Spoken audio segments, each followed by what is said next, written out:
Evil is all around us. Every day we hear about nefarious deeds, large and small, scams and robberies, bullying and betrayals, kidnapping and child abuse, rape, hate crime, murder.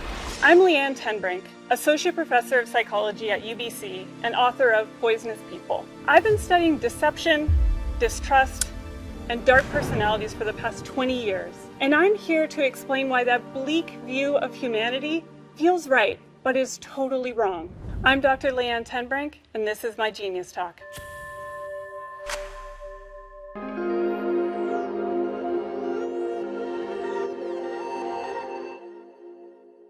In the face of such constant tragedy and horror, logical people might conclude that human beings are just plain bad, cruel, aggressive, dishonest. They might believe that others are looking out for number one, and that we'd be suckers for not doing the same. Please indulge me in a thought experiment. Imagine that I gave you $10 and I ask you to make a decision. You can keep that tenner, put it in your pocket, and go on with your day. Or you can hand it over to a stranger, someone you'll never meet and who will never meet you. If you take the latter option, that $10 will automatically quadruple. That stranger now has $40 and a decision of their own to make. They can keep it all for themselves, or they can split it with you. So do you trust a stranger to double your money? When researchers asked participants in a study the same question, only 45% of them said they expected people to split the money. Researchers also played out the scenario, and guess what? They found that nearly 80% of people actually shared their earnings. The vast majority of people weren't selfish or mean. They were kind and considerate enough to do the fair thing. Another field study had research assistants drop more than 17,000 lost wallets off at hotel front desks and train station lost and founds all around the world. Some of these wallets had no money in them, others had about $15, and still others had nearly $100. Researchers waited to see how many people would try to return the wallets to their rightful owners. Now, you might expect that the fattest wallets would be the least likely to find their way home.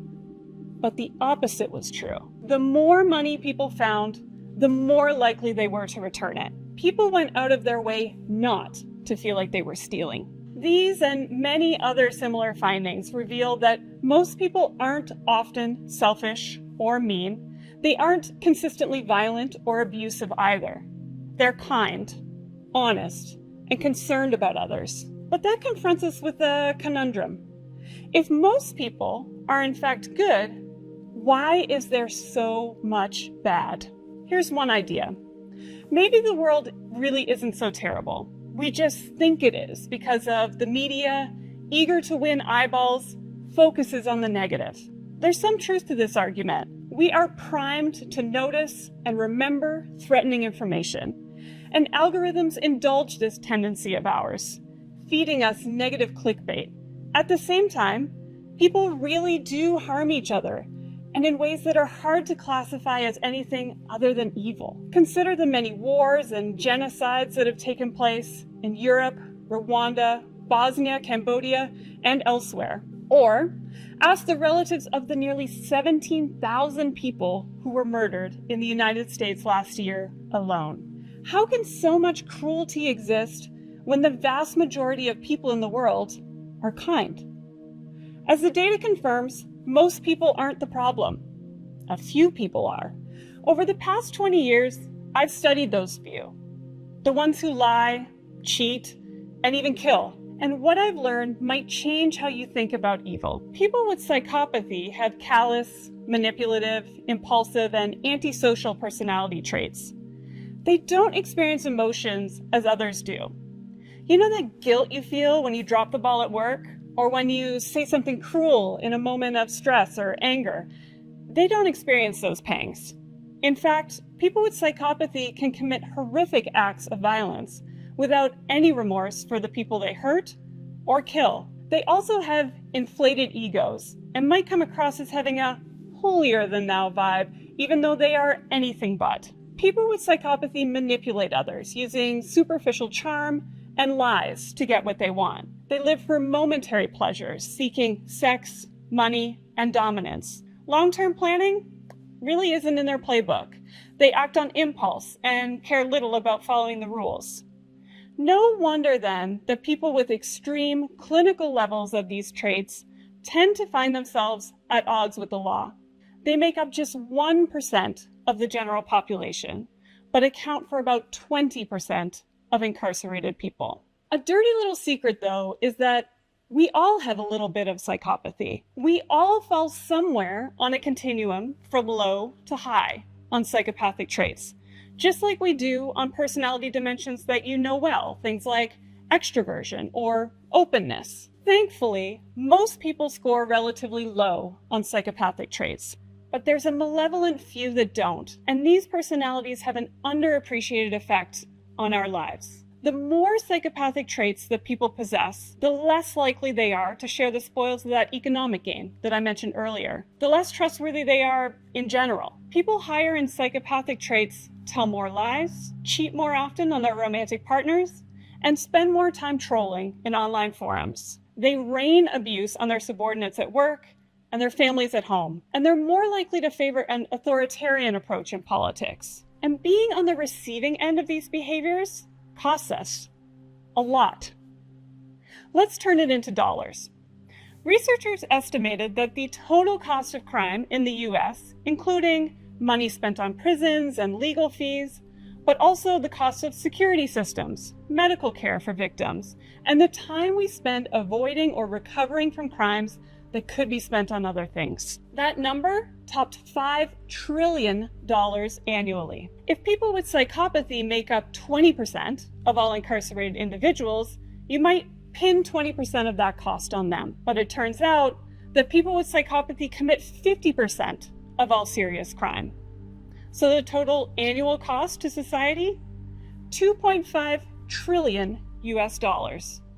Now, most of us experience the cost of dark personalities not in dollars and cents, but in stress, fear, and cynicism. Maybe a supervisor at work, an ex-partner, a friend, or even a family member sprang to mind as I described the constellation of personality traits that make up psychopathy. While these people in your life may not meet clinical cutoffs for a disorder, higher than average levels of these traits can bring outsized pain to those in their orbit. Research shows that up to about 20% of the population score higher on dark traits. These are the people who tend to backstab us at work, troll us online, treat us abusively in our romantic relationships, and more. Speaking of romantic relationships, partners of those with high levels of psychopathic traits report wide-ranging cruel treatment. Physical assault, manipulation, and emotional abuse. In the workplace, bosses with psychopathic traits are seen as charismatic communicators and strategic thinkers, but also terrible managers, bad team players, and poor performers overall. The fact that some people have personalities that prime them to cause harm might seem scary, but I'd argue it's actually quite good news. Hear me out.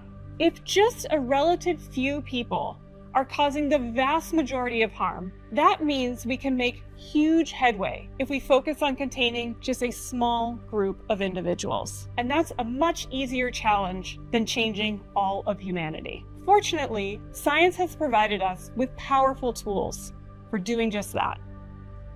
The first thing we need to do to contain poisonous people is to detect their harmful traits. Here's a few questions you can ask yourself. Do any people you know tell unlikely stories and alter them when confronted with inconsistencies? Exaggerate their abilities and status? Do they manipulate without concern for others and seem to have no capacity for guilt or remorse? Do they minimize the effect of their behavior on others and blame others for their problems? Do they act impulsively with little consideration of consequences? Do you notice sudden angry outbursts that are oddly short-lived? And do they routinely disregard rules and norms? And this is very important. As you're answering each of these questions, look for patterns. Personality is enduring. It's not someone's worst moment, but how they show up day after day. Getting an accurate assessment of someone's personality takes time, and it requires that we observe them across different contexts, like at home, work, and out with friends. So, what do you do if you're finding consistent evidence that your partner, family member, boss, or friend has psychopathic personality traits? Avoidance might be your best bet in some cases. These personalities aren't likely to change much over time.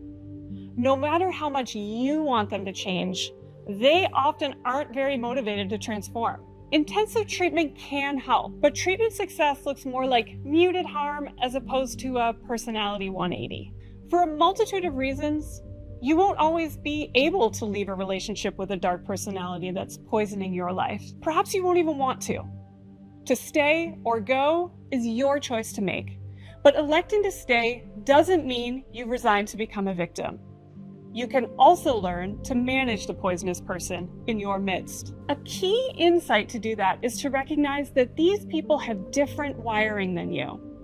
It's not that they can't behave prosocially, but they don't have the benefit of empathy, guilt, shame, and fear of punishment to keep their behavior in check. To encourage them to play nice, we must adopt different tactics. Here are some rules to live by when you're chained in some way to a poisonous person. First, establish clear boundaries. Psychopathic personalities are impulsive rule breakers, but the easiest rules to break are the ones that are left unspoken. Research finds that people with psychopathic traits behave more fairly if there are explicit rules in place that encourage them to do so. Second, use the carrot, not the stick. When psychopathic personalities harm others, people often respond by trying to punish them, reasoning that doing so will teach them a lesson and motivate them not to repeat that behavior. But the brains of people with psychopathy don't react to punishment like most people's do, rendering that approach largely ineffective in shaping their future behavior. What does work? Rewards. If you see someone with these traits doing something kind, helpful, or honest, give them a reason to do it again. Third, skip the face-to-face negotiations. Now, this one might seem counterintuitive. If people with psychopathic traits lie a lot, you might want to face them in person to evaluate their body language and look for deception tells, right? Wrong. None of the stereotypical visual tells are actually good cues of deception, and they will only lead you astray. Meanwhile, these personalities lose the power of their charisma when they're reduced to words on a page. You have the time to formulate your responses, and you have a record of what was agreed upon. Shifting to text has a ton of advantages when it comes to negotiating with a dark personality. Fourth, don't put dark personalities in charge of other people. Now, they say that power corrupts, and that's true in this case, but it's important to understand why. Power activates the self. It makes us more of who we are. So it should come as no surprise that dark personalities bully subordinates when they're put in charge at work, and they go on the attack and create division when they have political power. All told, dark personalities underperform as leaders. Research by myself and my colleagues finds that US senators who show more behavioral signs of psychopathy are actually less influential among their peers, potentially contributing to government gridlock. Taken together, psychology provides a simple explanation for why the world feels like such a toxic mess, even though the majority of people are kind, honest, and rule-abiding. The vast amount of cruelty, competition, distrust, and division that you feel today is amplified by a tiny group of people. The outsized impact of a malevolent few creates a kind of dark spiral that can be difficult to find our way out of. But escaping the darkness doesn't require that we beat psychopathic personalities at their own game. It requires that we understand them, identify where we can collaborate, and uphold our boundaries and moral standards where we can't. You can do this work in your day-to-day interactions. Move conversations with a malevolent coworker to email. Set out clear expectations for respectful discussion before the staff meeting begins. Reward a callous and unemotional kid for doing something kind. And vote for compassion over ruthlessness at the ballot box. Using simple techniques like these, the scientifically informed and benevolent majority can dramatically reduce the toll exacted by a malevolent few. These dark personalities think they have power over us, but it's up to us to prove them wrong.